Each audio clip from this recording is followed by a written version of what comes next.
महाराष्ट्र में कांग्रेस की राजनीति में उथल पुथल मच गई है। प्रदेश अध्यक्ष पद की कमान जैसे ही हर्षवर्धन सपकाल ने संभाली, वैसे ही उनके अपने गढ़ बुल्डाना से कांग्रेस नेताओं का पलायन शुरू हो गया। पहला झटका तब लगा जब कांग्रेस के पूर्व प्रदेश उपाध्यक्ष और बुल्डाना के पूर्व जिला अध्यक्ष विजय अंभोरे ने पार्टी छोड़ने का ऐलान किया।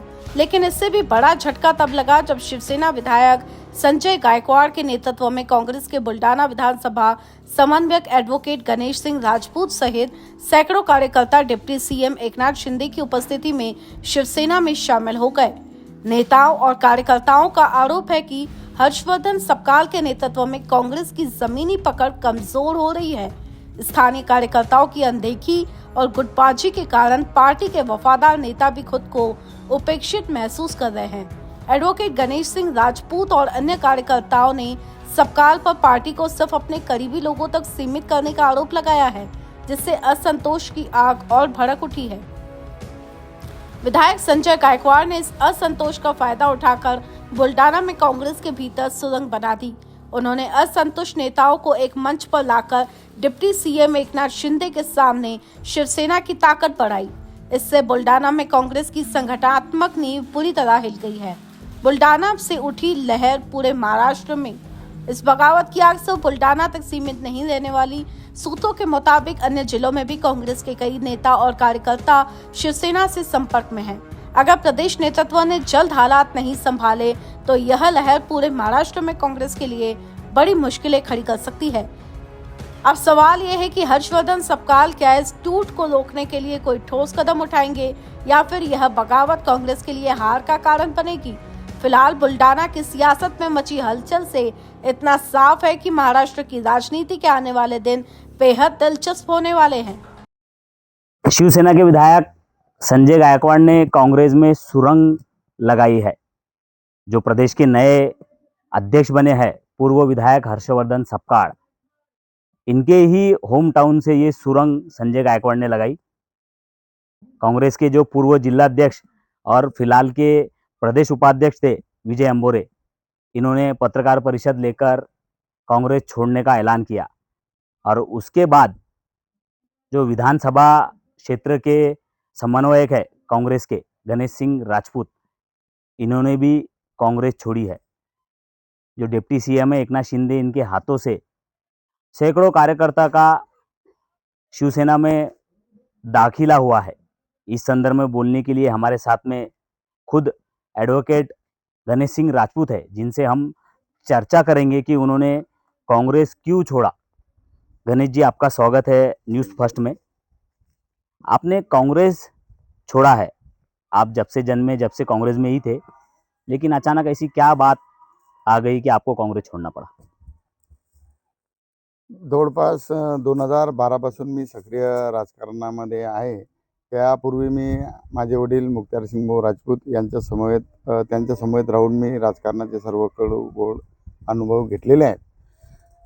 बुलढाणा विधानसभा मतदारसंघापुरतं माझा संबंध असल्यामुळं मला बुलढाणा विधानसभा मतदारसंघातला सखोल ही माझी माहिती आहे। गेल्या 2014 मध्ये आदरणीय आमचे नेते मुकुलजी वासनिक साहेबांनी हर्षवर्धन सपकाळ यांना बुलढाणा विधानसभेतून उमेदवारी जाहीर केली होती। त्यांच्या पहिल्या दिवसापासून माझ्या वडिलांना सकाळी 6ला झोपेतून म्हणजे पहिली रिंग जी यायची ती आदरणीय मुकुल वासनिक साहेबांची यायची। त्यांचा एक असा म्हणजे ध्यास होता की सामान्य कार्यकर्त्याला सत्तेमध्ये कुठेतरी सहभागी करता आलं पाहिजे आणि चांगल्या कार्यकर्त्यांना त्यात सहभाग घेता आला पाहिजे। 2014च्या विधानसभेमध्ये आदरणीय मुकुल वासनिक साहेबांनी वडिलांना सांगितलं होतं की कोणत्याही परिस्थितीमध्ये हर्षवर्धन निवडून आला पाहिजे। परंतु गेल्या त्या विधानसभेमध्ये इतर मंडळींनी वासनिक साहेबांवर जो आरोप केला होता की वासनिक साहेबांनी यांना तिकिटासाठी मदत नाही केली, त्यांना आता हे पाडणार, परंतु त्यांचे हे 7 चुकीचे दावे होते। त्याचं उदाहरण म्हणजे मी वडिलांसोबत ड्रायव्हर म्हणून काम करायचो। वडिलांना सगळ्यात पहिला फोन त्यांचा यायचा आणि उद्या काय तुमचं नियोजन आहे, कोणाला भेटणार आहे, कोणाशी माझं बोलणं करून द्या, कोण ऐकत नसेल तर त्याची माझी बोलणी करून द्या, असं प्रामाणिक काम मुकुल वासनिक साहेबांनी केलेलं असल्यामुळं अशा प्रामाणिक माणसांवर यांनी आरोप केल्यामुळं तीच पुनरावृत्ती त्यांची पूर्ण 2019 पर्यंत राबवली आणि वासनिक साहेबांना बदनाम करण्याचं काम त्यांनी केलं। परंतु वासनिक साहेबांचं एक सांगणं असते की शेवटच्या श्वासापर्यंत काँग्रेसमध्ये ते राहणार आहेत. त्यामुळं त्यांनी त्या बाबतीत कोणताही विचार केला नाही आणि कोणाच्या निंदा नालस्तीवर त्यांनी लक्ष दिलं नाही. परंतु माझ्यासारखी इतर अनेक जी मंडळी आहे ते या बाबतीत नाराज होत होती. 2019 मध्येही त्यांनी सेम आरोप वासनिक साहेबांवर केले, परंतु त्यात कोणतंही तथ्य नसल्यामुळं सर्व मंडळी हर्षवर्धन सपकाळ यांना उमेदवारी मिळाल्यानंतर 14 ते 19 ते आमदार झाले. त्या दरम्यान इतर मंडळींना जी वागणूक होती ती अतिशय हीन आणि तुच्छ स्वरूपाची असल्यामुळं त्यांना चौथ्या कार्यकर्त्यांच्या रोषाला बळी पडून ते चौथ्या क्रमांकावर फेकले गेले. हे केवळ आणि केवळ हर्षवर्धन सपकाळ यांचेच अपयश होते. त्यात त्यांनी कार्यकर्त्यांना दोष देण्याचा कोणताही संबंध नव्हता आणि त्यात वासनिक साहेबांचा कुठेही हातभार नव्हता. त्यांनी केलेल्या स्वकर्तृत्वानं ते या क्रमांकावर पोहोचले. यामध्ये इतर कोणाचाही काही हस्तक्षेप नव्हता.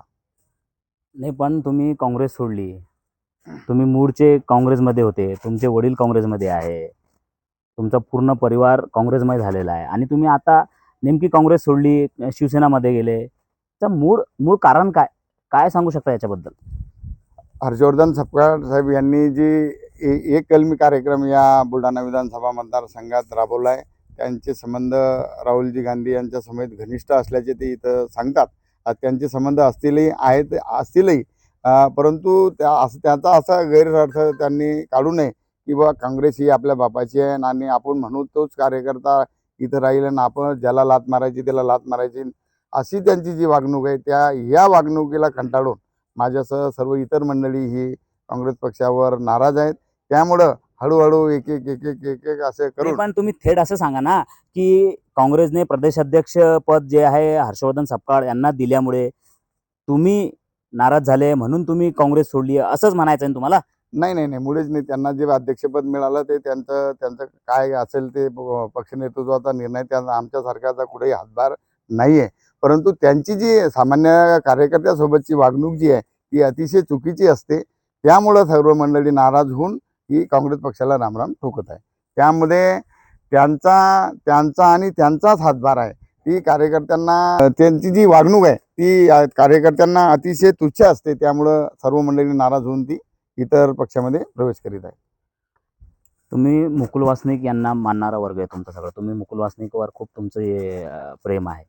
तुम्ही जेव्हा काँग्रेस सोडणार आहे असं तुम्ही ठरवलं, तर तुम्ही त्या संदर्भात मुकुल वासनिक साहेबाशी भेट घेतली का? तुमची नाराजी त्यांना ऐकवली का? त्यांचं काही तुमच्यासोबत बोलणं झालं का की तुम्ही काँग्रेस सोडा किंवा सोडू नका, असं काही तुमचं बोलणं झालं का? मुळीच नाही. आदरणीय मुकुलजी वासनिक साहेबांना च्या नेतृत्वातच माझ्या वडिलांनी काँग्रेस पक्षामध्ये प्रवेश केलेला आहे. त्यांचा स्वभाव आणि त्यांची जी वागणूक आहे, त्यांचे जे विचार आहेत हे केवळ आणि केवळ काँग्रेस पक्षाला प्रेरकच असतात. काँग्रेस पक्षाला सोडून जावं असे त्यांची कधीही त्यांच्या मनी ध्यानी नसते. त्यांना मानणारा कार्यकर्ता हा त्यांच्यापर्यंत अशी मागणी कधीच करू शकत नाही की बा मला काँग्रेस सोडण्याची परवानगी द्यावी आणि कदापि वासनिक साहेब अशी परवानगी कोणाला देत नसतात. माझ्यासारखा कार्यकर्ता त्यांना मानणारा आहे. शेवटपर्यंत त्यांच्या विचारांना आपण मानणारच आहोत. परंतु त्यांच्या कानावर आमचे नाराज्या ह्या 2014 पासूनच ह्या गेलेल्या आहेत. परंतु त्यांचं असं संयम ठेवा, संयम ठेवा. त्यांची जी सांगणं असते काँग्रेस पक्षासोबत राहा, काँग्रेस पक्ष काही हा एका माणसाचा नसतो, हा सर्वसामान्यांचा पक्ष आहे, अशी त्यांची वागणूक सांगणं असते. त्यामुळं त्यांच्यापर्यंत पक्ष सोडावा, आम्हाला परवानगी द्यावं असं मी आणि इतर कोणत्याही कार्यकर्त्यांनी त्यांना सांगितलेलं नाही. पण जेव्हा पक्षाला अच्छे दिन असते तेव्हा कार्यकर्त्यांची भरती असतेच, परंतु आज काँग्रेसचे अच्छे दिन नाही आहे, ते गळतीवर आहे. अशातच तुम्ही काँग्रेस सोडली, हे योग्य आहे का? नाही, गेल्या 2014 पासून काँग्रेस पक्ष सत्तेमध्ये नाही. आम्ही आज 2025 10 वर्ष झाले बिना सत्तेचेही काँग्रेस पक्षासोबत ठामपणे होतो. परंतु माझ्यासह इतर कार्यकर्त्यांना, माझा सोडून द्या, इतर जे सामान्य कार्यकर्ता, जो गरीब काँग्रेसचा कार्यकर्ता आहे, त्यांना त्यांच्या बाबतीतची त्यांची जी वागणूक आहे अतिशय चुकीची आहे. माझं वैयक्तिक मत असं आहे, हर्षवर्धनदादा सपकाळ गेल्या 10 वर्षापासून इथं या बुलढाणा विधानसभा मतदारसंघात कार्य करत आहेत. त्यांनी प्रत्येक गावातल्या, माझं चॅलेंज प्रत्येक गावातल्या 25 जणांचे असे टोळका उभा करायचा आणि त्या 25 जणांचे नावं सगळं सांगायचं की बा हा माणूस हा आहे, हा तो आहे. त्या टायमाला मी ते म्हणतील त्यांची सजा भोगण्यास तयार आहे. त्यांनी कार्यकर्त्यांना कुठं न्याय देण्याचा कधी प्रयत्न केला नाही. कार्यकर्त्यांची कधी जवळीक त्यांनी साधण्याचा कधी प्रयत्न केला नाही. कार्यकर्त्यांना फक्त तुम्ही मतदानापुरते या आणि मतदान झालं की तुम्हाला जय महाराष्ट्र करा अशी त्यांची भावना असते. त्यामुळं काँग्रेस पक्षावर ही मंडळी नाराज नाही, त्यांच्या वैयक्तिक वागणुकीवर ही मंडळी नाराज आहे. तुम्ही आज जे प्रतिक्रिया देत आहे त्याच्यावरून असंच लक्षात येतं की तुमची नाराजी हर्षवर्धन सपकाळवर आहे. ठीक आहे, हर्षवर्धन सपकाळांना प्रदेशाध्यक्ष पद मिळालं तर तुम्ही काँग्रेसच्या पक्षश्रेष्ठीकडे हा मुद्दा मांडला असता. तुम्ही जे तुमचे मुकुल वासनिक साहेब आहे त्यांच्याकडे हा मुद्दा मांडला असता. परंतु थेट तुम्ही शिवसेनेमध्ये गेले, याच्यामुळे मोठ्या प्रमाणात चर्चेला उधाण आलंय.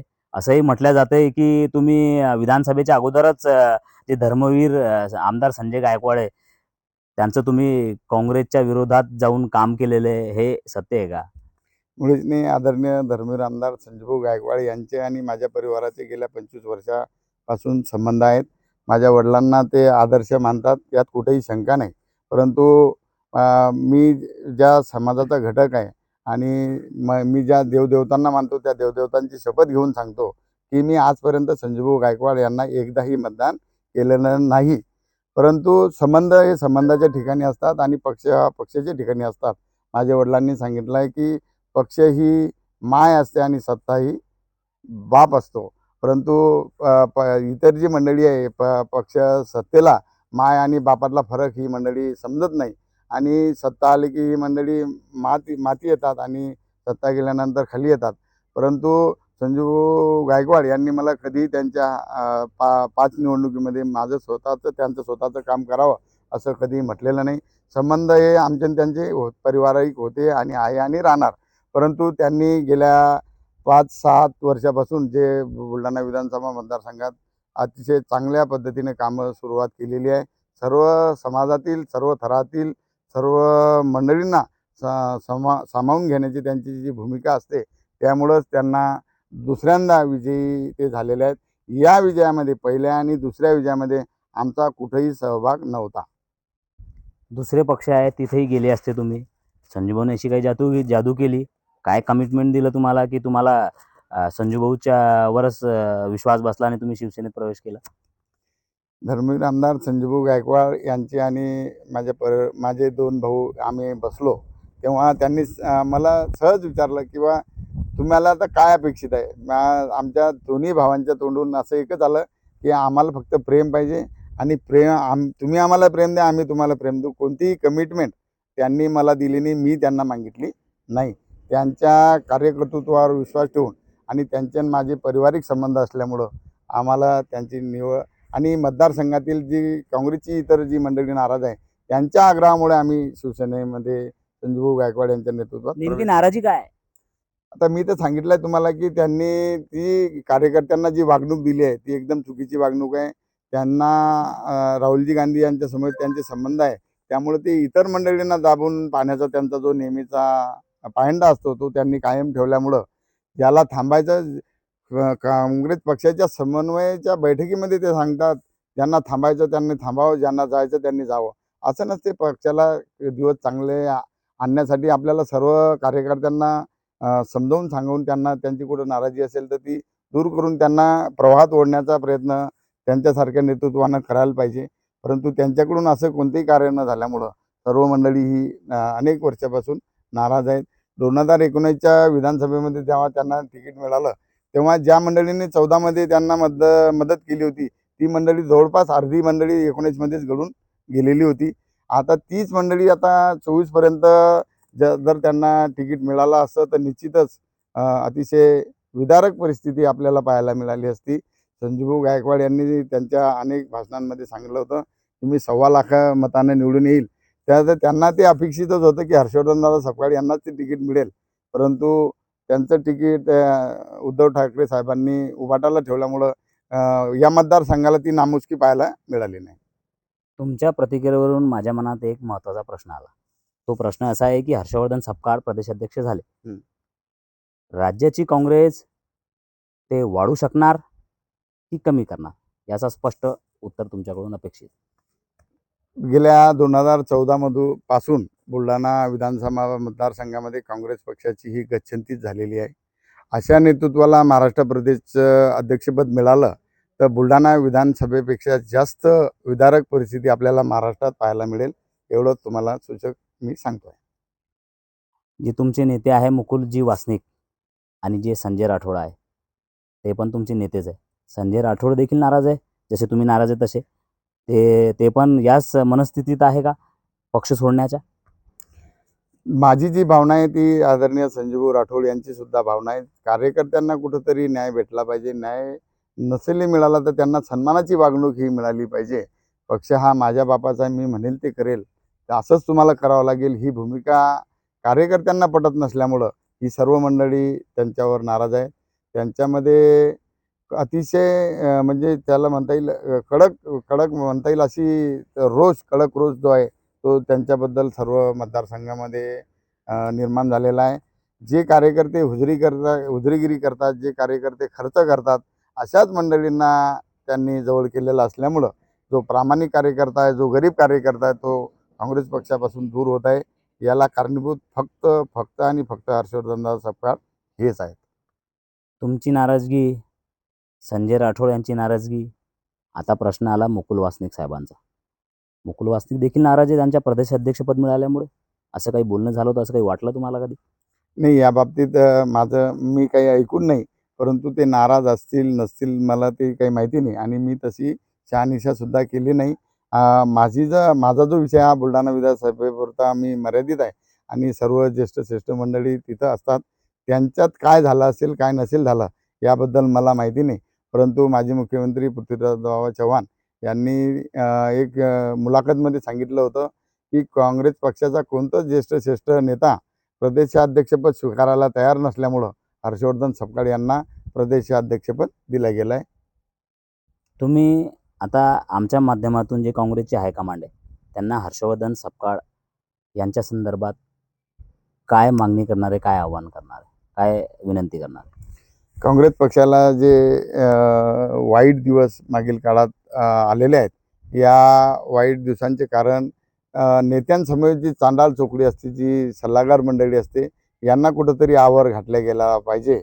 नाहीतर आज जशी परिस्थिती उत्तर प्रदेशमध्ये आहे, दिल्लीमध्ये आहे, अशीच परिस्थिती महाराष्ट्रात येऊ शकते. यासाठी आजपासूनच या मंडळींनी ही चांडाळ चौकडी कुठंतरी थांबवली पाहिजे. हुजरेगिरी करणाऱ्यांना कुठंतरी बाजूला सारलं गेलं पाहिजे. सामान्य कार्यकर्त्याला न्याय देण्यासाठी संघटनेत सत्तेत सहभागी करता आलं पाहिजे. गेल्या भारत जोडो यात्रेमध्ये राहुलजी गांधी यांचा बुलढाणा लोकसभा मतदारसंघातून दौरा होता. त्यावेळेस ही जी मंडळी आहे काँग्रेसची, जी तळागाळातील मंडळी ती त्या दौऱ्यामध्ये होती, परंतु सामान्य कार्यकर्त्याला राहुलजी गांधी यांच्यासमोर कोणी बैठक घालून दिली नाही. यांनी, यांचा मुलगा, यांची बायको, हे पारिवारिक लोक फक्त राहुल गांधीजींना भेटले, परंतु इतर जी सामान्य मंडळी त्यांना राहुलजी सोबत बसण्याची संधी बुलढाणा लोकसभेतल्या मतदारसंघातील जी काँग्रेसला मानणारी मंडळी आहे यांच्या समवेत कधी त्यांची 2 मिनिटाची एक झलक त्यांनी कधी करून दिली नाही. त्यामुळे ही मंडळी जी यांना जो सांगणं असं आहे की सामान्य कार्यकर्त्यांना, सामान्य काँग्रेसच्या लोकांना जर तुम्ही सोबत घेसाल तर निश्चितच तुम्हाला चांगले दिवस येतील, परंतु त्यासाठी तुम्हाला तसं स्वतःमध्ये बदल घडवून आणावा लागेल. शेवटचा प्रश्न, तुम्ही प्रवेश केला आहे शिवसेनामध्ये, आणखीन किती काँग्रेसमधील लोक प्रवेश करणार? जेव्हा मी परवा शिवसेनेमध्ये प्रवेश घेतला, माझ्यावर बरीच मंडळी नाराज झाली. नाराज याकरता झाली की तुम्ही आम्हाला का नेलं नाही. असे बुलढाण्यातून निघेपासून तर मुंबईपर्यंत पोहोचेपर्यंत जवळपास 2 दिवसामध्ये मला 700 ते 800 कॉल्स सर्व मंडळींचे आलेले आहे. माझा असा विश्वास आहे की ही मंडळी काँग्रेस पक्षाच्या या सद्यस्थितीतील नेतृत्वावर नाराज असल्यामुळे माझं वैयक्तिक मत असं आहे की 500 ते 1000 काँग्रेसचे पदाधिकारी, संघटनेचे पदाधिकारी आणि सत्तेतील पदाधिकारी यांचा जवळपास 500 ते 1000 लोकांचा आकडा हा येणाऱ्या पुढील हप्त्यात शिवसेनेमध्ये धर्मवीर आमदार संजयभाऊ गायकवाड यांच्या नेतृत्वात पक्षप्रवेश करणार आहे. तो आने वाले समय में बुल्ढाना जिले से और झटके कांग्रेस को लग सकते हैं। जो एडवोकेट गणेश सिंह राजपूत है, जिन्होंने शिवसेना में प्रवेश लिया, उनका जब हमने मत जाना तो पता चला कि जो प्रदेश अध्यक्ष पद पे हर्षवर्धन सपकाळ इन्हें बैठाया गया है, इसी की नाराजगी को लेकर बुल्ढाना में कांग्रेस को झटके लग रहे हैं। Wasim Shaikh, news first Buldhana.